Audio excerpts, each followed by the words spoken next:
ესე იგი წრეები უნდა დავხატოთ 4 წრე 25 პიქსელით, 25 პიქსელით გაიზარდოს და ასე შემდეგ. ესე იგი შეგვიძლია დავიწყოთ მაგალითად for if ჭირდება აუცილებლად for I in range და ესე იგი როგორც გითხარით ვიწყებთ 25 პიქსელით დაწყებას, ესე იგი 4 წრე უნდა დავხატოთ და ესე იგი უნდა გაიზარდოს 101-მდე, ანუ 101, იმიტომ რომ 101 რო 25-ზე გავყოთ 4 100 რომ დავწერო ამ შემთხვევაში 100 როდესაც აი გახდება.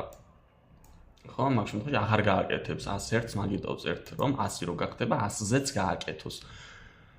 შემდეგ გაიზარდოს 25 პიქსელით, ანუ 25 დავწერეთ აქ 2 წერტილი და ჩამოვედით ქვევით. ესე იგი გავაკეთოთ circle და რადიუსი იყოს, რა თქმა უნდა, აისტოლი.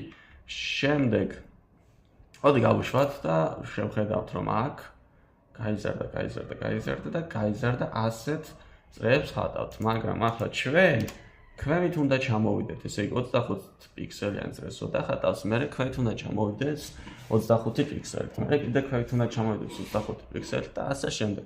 შეგვიძლია აქ დავწეროთ ქვევით ჩამოსვლა, შეგვიძლია ფუნქცია შევქმნათ, რაღაც next position აქ ხომ არ გვეუბნება next position ფუნქცია შექმნით რამე.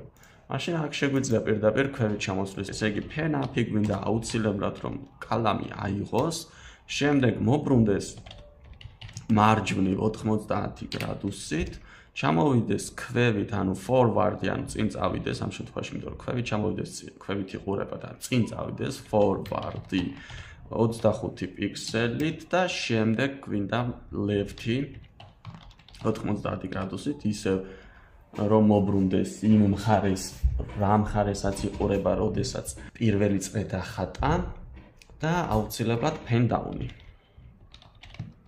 ჭრილებიც არ დაგვაუწყდეს.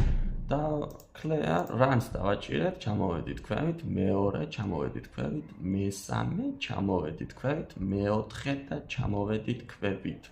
სულ ეს იყო ეს დავალება. submit continuous დავაჭიროთ, აქ წესით უნდა ჩაგვითვალოს და გადავიდეთ შემდეგ სავარჯიშოზე.